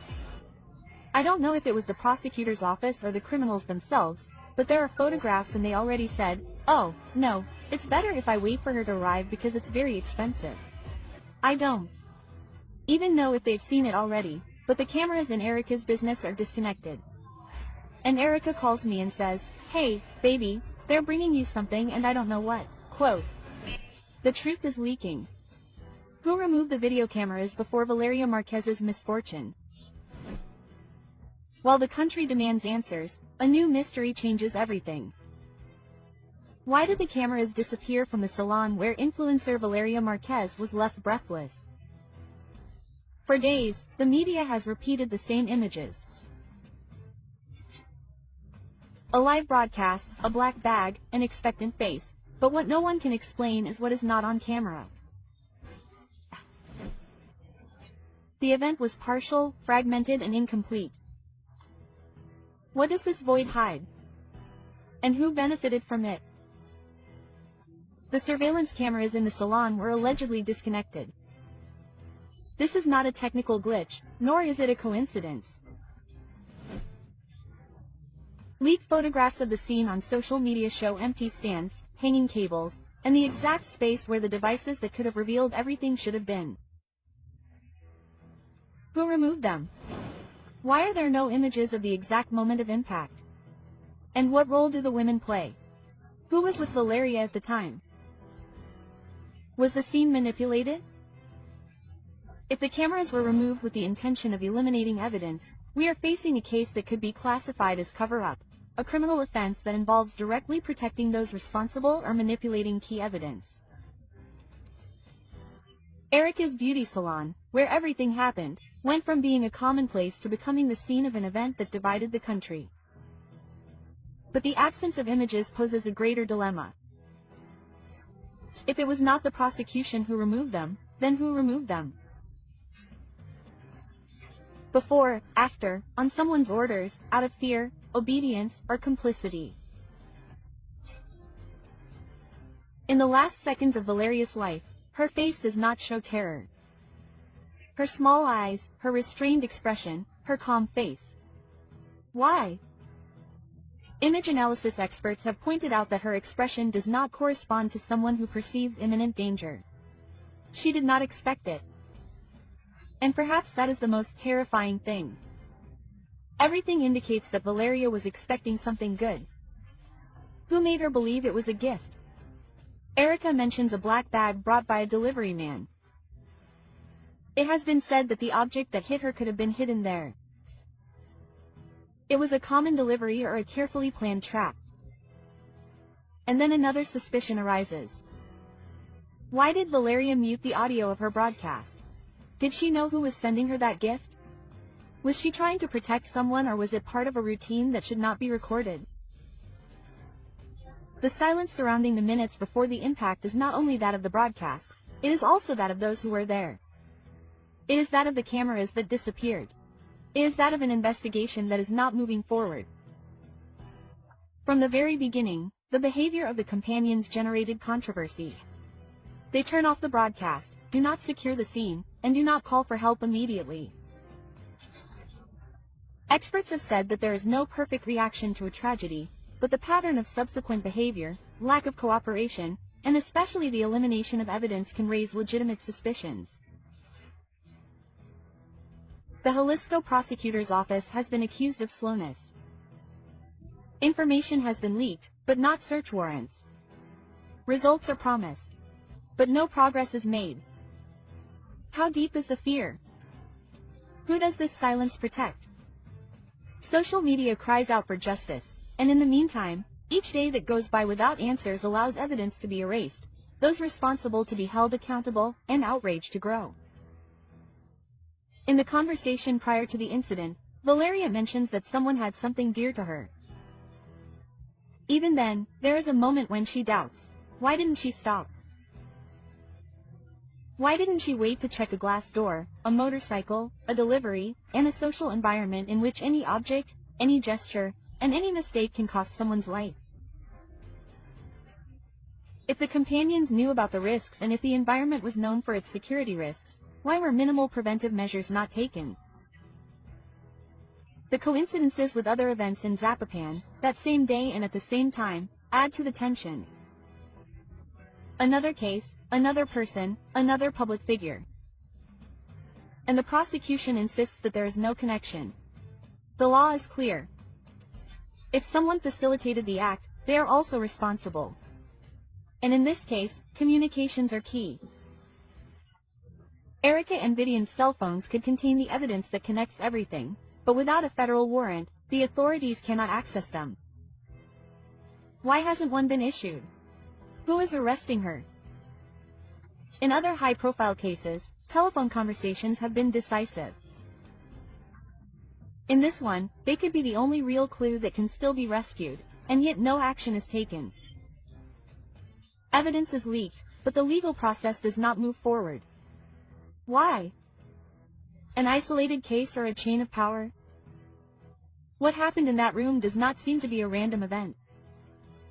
The elimination of the cameras, the preparation of the environment, the lack of reaction, and the uninterrupted communications all suggest a level of planning that goes beyond coincidence. And if someone planned this, who is behind it? Was it revenge, a settling of scores, or a warning? The connection between Valeria and powerful figures, the insistence on classifying her case as isolated, and the coincidence with other events make it impossible to ignore the possibility of a larger structure. A pattern was uncovered, but it remains to be seen who designed it. The absence of cameras is not just a technical omission, it is a crucial piece of the puzzle. And the question is no longer what happened, but why do they not want us to know? Who pulled the cameras before the impact? Why? And what other truths are being silenced? Tensions are mounting. The country is demanding answers. And you, who have come this far, must be asking yourself, who is manipulating this story? And what will be the price for the truth to come to light? Oh, let him wait for me, the Bible says, because he wants to see my face. Because the impact is how to see it, and this happened live on TikTok. Strong theories, evidence, and videos are spreading on the internet. Valeria Márquez's two friends had everything to do with it. Vivia couldn't stand that her daddy stayed with Valeria. Trusting is good, but not trusting is better. They were going to lift me up. Okay, take good care of your friendships. Tomorrow I'll bridge you. Valeria Márquez's friend, trembling, talks about her friend's betrayal. Plebes who know the Erica of all plebes. The prosecution begins the investigation and reveals strong information. The ambition that cost her dearly. The unhealthy obsession behind Valeria Márquez's unexpected end is discovered.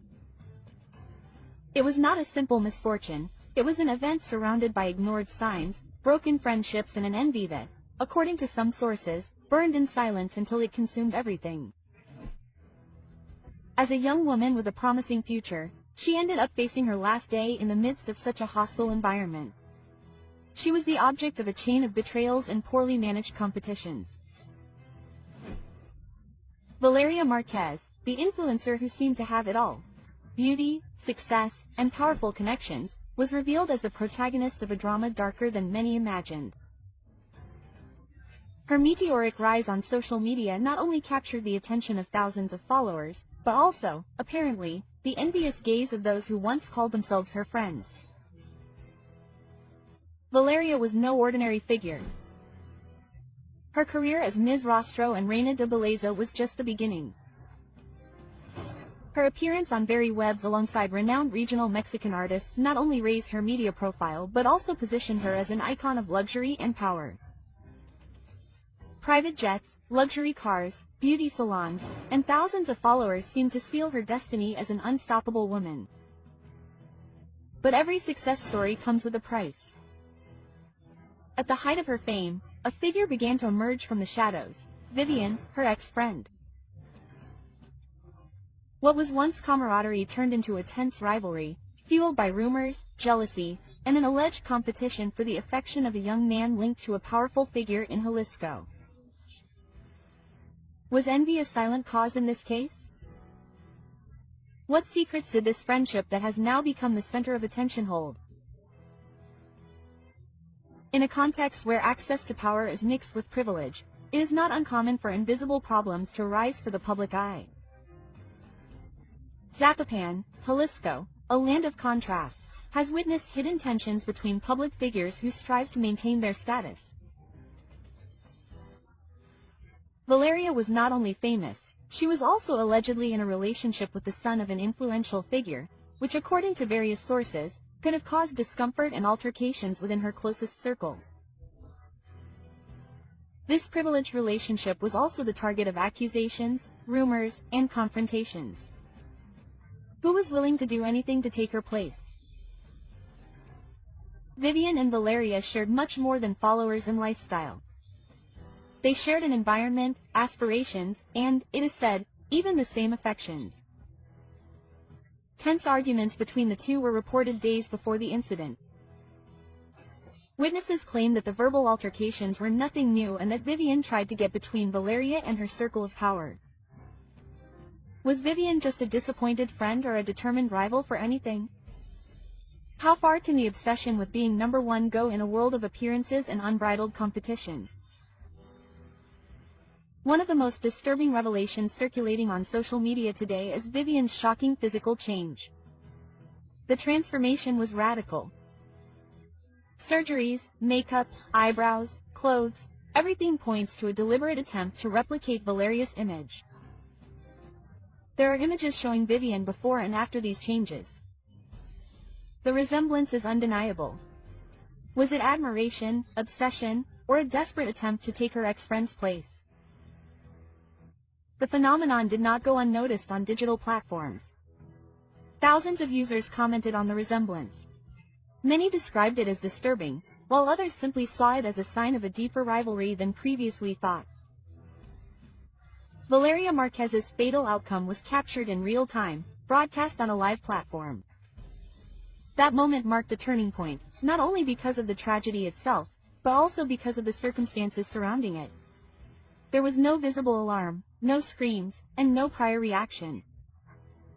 How is it possible that there were no warning signs before the impact? Was she surprised or, worse yet, betrayed by someone close to her? Even more disconcerting was the attitude of her friend Erica, who was by her side during the broadcast. Many point out the absence of gestures of desperation and sadness and a serenity that has set off alarms for digital investigators. Why did her face remain immutable? What did Erica know? What else did she not know? Are there more people involved than one might think? What came next was even darker. Individuals outside Valeria's family began visiting the place where her remains rest, recording content for social media with the aim of going viral. The dehumanization has reached such a level that the grief of others is used as a springboard for digital fame. This has been harshly criticized by various social sectors, generating intense debates about the limits of ethics in content creation. Valeria, even after her passing, continues to be used this time as a product for media consumption. Where is the line between informing and profiting? Who truly mourns Valeria's loss and those who simply seek to take advantage of her story? As more details leak out, the pattern seems clear. A successful young woman, a friend with unclear intentions, and a luxurious environment combined with tension. All this in a context where image is everything and where being at the top can mean becoming a visible and hidden target. The case of Valeria Márquez thus becomes a mirror of what happens in many digital and social environments. Covert competition, false loyalties, and a constant interest in attention and power. Her story, far from being an isolated case, could be repeating itself in other lives that today seem perfect on screen, but that in private carry great secrets. To what extent is someone capable of harming what they cannot achieve? Vivian, her transformation, the previous arguments, the unresolved tensions, and Valeria's sudden departure converge in a question that still has no official answer, but the signs are there.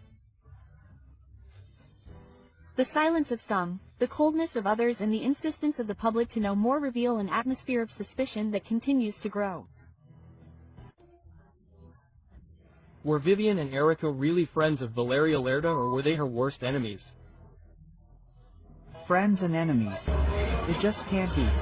She was already focused on the fact that a guy had come on a motorcycle to bring her a gift and said he wasn't going to give it to her because it was too expensive. If he was a delivery man, yes. He looked like a delivery man or a bodyguard. No, a delivery man. Hey, delivery man, delivery man. The friends were talking on the live. Oh, let me wait, Vivian says, because she wants to see my face. She arrives with the Starbucks.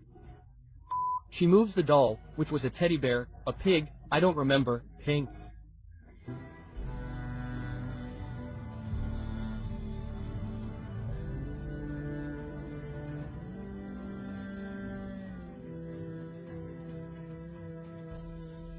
This is shocking. Valeria Márquez was murdered in the middle of a TikTok live.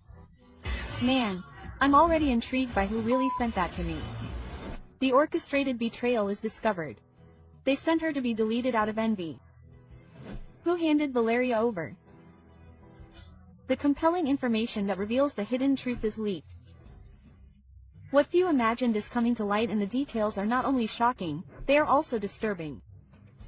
A 23-year-old young woman, a rising influencer, a full life and a promising future, all cut short in a matter of minutes. The question now resonates with everyone. Was she the target of a random attack, or was it someone she trusted? What is discovered changes everything, because behind her friends' smiles could be the darkest shadow, and behind her death a meticulously laid out plan. No one expected this. The entire country has been shocked by the brutal event that marked the end of Valeria Márquez, a young woman who was living her best personal and professional moment. Her death, filmed live during a TikTok broadcast, was as shocking as it was precise. But what is most worrying is not the event itself, but the circumstances surrounding it. Coincidence? Or did someone know exactly when and where to find her? Vivian de la Torre and Erica Hernandez were there with Valeria when it all happened. Coincidence, or were they part of something much more sinister? Vivian insisted that she remain in the living room while Eric interrupted the broadcast without showing any visible reaction to the horror. Why? These two women are at the center of a news storm that continues to grow. Their movements, gestures, silences, and decisions are under scrutiny. Some claim that they were simple witnesses. Others suspect that they played a key role in the events. There are clues that cannot be ignored. From messages before the incident to actions that, reviewed in retrospect, seem to have been clear signs of what was to come. An innocent gift or a hidden signal, a coffee and a stuffed animal. Two seemingly harmless objects arrived just before the horrendous event took place. What did they really mean? Was it a coincidence that they were delivered by the same man? That minutes later he would return to end Valeria's life? Someone used Valeria's trust as a tool. They used her innocence, her closeness and her confidence to set up a perfect ambush. And everything seems to indicate that that person could have been within her most intimate circle. Who knew that Valeria would be there alone at that precise moment? Who provided her exact location? Who ended her life? It is said that the event was because the victim acted from the inside using fictitious friendships, feigned gestures and a network of complicity that today involves those closest to Valeria. But neither Vivian nor Erica have wanted to talk. They have maintained a silence that, far from calming the waters, has stirred them up even more. The prosecution can no longer ignore them. Social media is demanding answers. Valeria's followers are demanding justice, and the mystery grows thicker with each passing minute. Why didn't Vivian respond to the authorities' call? Is it fear, or is she simply protecting someone? The evidence is inconclusive, but the clues are. No one can deny that their actions or inactions raise many questions. Did they really not know anything? Or did they simply not want to tell what they saw? Erica's face after the death did not show sadness, only coldness. How does a person react after seeing their friend lose her life in front of them? With tears? With screams? Or perhaps with indifference? A few hours before what happened, in the middle of a live broadcast, Vivian made a strange movement with her hand. 3 fingers extended. Some took it as a joke. Today, many interpret it as a sign between the lines, a veiled warning, a way of communicating with someone off camera, no one knows. But one thing is clear. The gesture, coupled with his insistence that Valeria not leave, set off all the alarms. Why did he insist so much that she stay? What would have changed if Valeria had left a few minutes earlier? It could have saved her life. Who benefited from Valeria's disappearance? She was not just anyone. She was an established influencer with thousands of followers, projects in progress, and a growing personal brand. She was not alone. She had dreams, she had plans, but also, according to several testimonies, she had challenges. Her life was not as idyllic as it seemed. There were rumors of rivalries, jealousy, and conflicting interests. Some say there were financial tensions, others speak of complex romantic relationships, and some even mention professional envy. Someone benefited from her absence. There was someone who needed to get her out of the way. From financial benefits to job opportunities blocked by her presence, everything is on the table. Was it a passionate incident or an orchestrated plan? The rumor is strong. The name of Ricardo Ruiz LWR, alleged leader of a group linked to multiple misdeeds, now appears in the middle of the investigation. Although direct connections are denied, rumors of a romantic relationship between him and Valeria persist. It was a risky connection that should never have happened. Some claim that the possible link between the two could explain what happened. Was it a settling of scores or revenge disguised as misfortune? This twist in the story raises the attention to unsuspected levels and forces us to rethink who could have real motives for wanting to see her in the ground. Who really handed Valeria over? The cameras don't lie, nor do the audios. And although there is no conclusive evidence, some pieces are starting to fit together. And if Valeria did not lose her life by chance, but by betrayal, the most disturbing of theories has come to light. The friendship was a facade. The affection, a well-presented lie.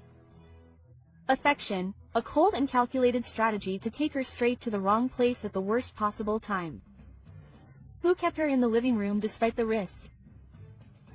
Who knew that day would be her last? Behind the screens, behind the smiles and hugs, a fatal trap was being prepared and Valeria, oblivious to everything, walked straight towards it. This case cannot be forgotten. It is a reflection of what happens in the streets, in homes and on social media. It is a mirror of the country. She has already used trust as a tool and a system that must respond to cries for help that were silenced by her death. Valeria not only left millions of followers with their hearts weighed down, she left us all wondering. What else had to have happened for this to happen in front of everyone? Her voice, her image and her last look at the camera, everything will be recorded forever as proof that something went wrong and that someone must be held accountable. Vivian de la Torre is not just a close figure, she is a central piece. She began conversations with Valeria hours before the event. He sent her the package, asked her not to leave, and then left the room just before it all began. Private messages, screenshots, and anonymous statements point to constant monitoring of her movements. They speak of a manipulated relationship, an artificial environment, a life unknowingly monitored. What truths do her social networks hide? What lies behind her shared photos and supportive comments after the horrendous event? Her silence is interpreted as a defense, but also as a tacit confession, because sometimes not speaking says more than 1,000 words. Vivian has tried to defend herself. She says that she only wanted to give a gift, that she did not know what was going to happen, that she had nothing to do with what happened, but the contradictions are starting to emerge and the prosecution can no longer ignore it. Witnesses claim that Vivian knew things that no one else did, that she gave details ahead of time, that she knew about certain events before they were publicly confirmed.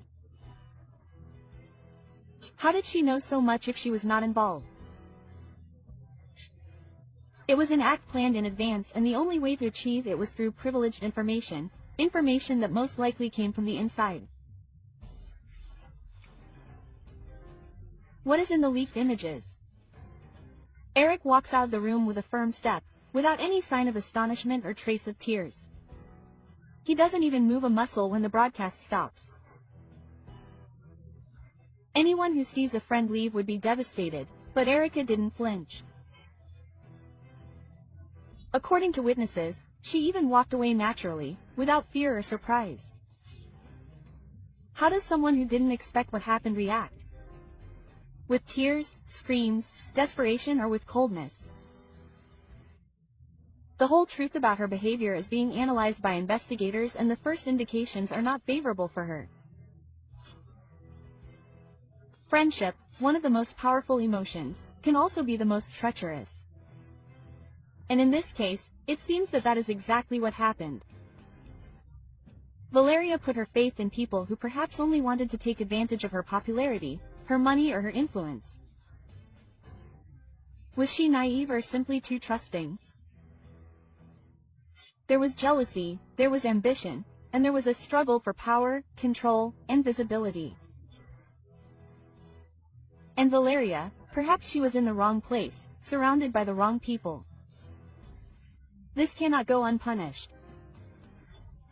It is a warning, a reminder of how social media, fame, and success can become a highly valuable currency and a target for resentment and revenge. Remember that you are on the Remorse channel. Watch this video, which is much better. I'm sure you'll love it. Don't hesitate to subscribe and like this video. We also invite you to explore our other videos so you can always stay up to date on what's happening in the world of entertainment.